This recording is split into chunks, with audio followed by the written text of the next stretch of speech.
Franz, take some tzedakah, put it in the pushka, and let us share a little Torah for today. Yesterday we went through the spiritual journey from Bereshis to Vaychi, the purpose of our creation. I want to take another little observation on those parshiyos. We have a total of 12 parshiyot. And if we see something interesting, the first 5, Bereshis, Noach, Lech Lecha, Vayera, Chayei, cover a span of over 2,000 years from creation till the passing of Sarah, the end of the era basically of Sarah and Avraham. Toldos, where we start telling about the birth of Yaakov and Esav, Yaakov, till the end, Vaychi, total of 7 parshiyot, covers a span of approximately 200 years. With two main players, two main heroes, two main characters, Yaakov and Yosef. Although we have the Shvatim, we have a lot of other events going on, obviously. But if I may say so, that Yaakov keeps on appearing throughout this entire history with, later on, Yosef. Why is that? 2,000 years, 5 parshiyos, 200 years, 7. I think specific. The number 7 represents the world of finite. The number 8, as we know, is infinite. Finite represents exile. For us to understand that exile is just a finite being, a finite state. It is not the ultimate state. Yaakov represents our journey in exile. Yaakov lived a very challenging, difficult life. He had to run away from Esav. Challenging moments when he set up his family by Lavan. Then he had to face Esav. Then he had the loss of 22 years mourning his son Yosef. Eventually coming to Egypt for the last most wonderful years of his life, 17 years.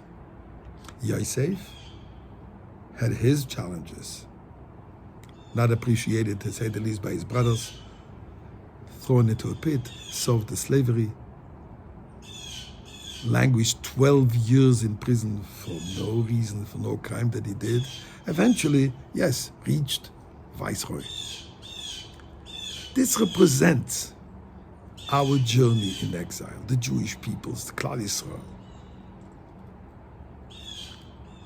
And we have to take lessons from how Yaakov and Yosef dealt in these times of challenges. So we find an interesting statement that Yaakov tells Esav, when he's going to meet up Esav, and he's very concerned about that meeting because he knows that Esav hates him and wants to kill him, and Yaakov does not want to resort to violence. So he sends him a message. I know you're upset about the fact that you claim I stole your blessings. I want you to know I didn't steal anything from you, because this world that you want is foreign to me. Im Lavan Garti, I'm a stranger. Even when I amassed riches, I want you to know my focus was on building a family. And how did I build my family? By following the 630 mitzvahs. All this physical wealth and all these riches and all these wonderful successes that I have, it's strange to me. It's not interesting to me to tell us to us. Yes, that while we're in exile, we have the ups and downs. We're the golden era. We thank God we're living in a relatively wonderful world today. We have to know that all this is strange to us. We don't belong in this environment. Temporarily we're here. Why? Because we have to accomplish something. What is it that we have to accomplish? We have to transform this world into a godly world. But this is not our natural habitat. Our natural habitat is in Eretz Yisrael with Mashiach in the time of redemption. So Yaakov tells Esav, those blessings, for me, there's a spiritual dimension which I'm interested in, what I'm going towards. And how do we accomplish this? Number 1, as Yaakov, by standing steadfast. And then the second message is Yosef. While Yosef was suffering his own situation, when he saw 2 people in prison who were melancholy, 2 ministers who maybe were even involved in the decision of throwing him into prison. He cared enough for them to sense their sadness. And he turned around to them and says, why are you sad today? And that's when they told him their dreams, and he interpreted the dreams, which eventually brought him to come in front of Pharaoh and interpret the dreams and became viceroy. But the moment we changed this was the moment he was sensitive enough to tune into somebody else's plight.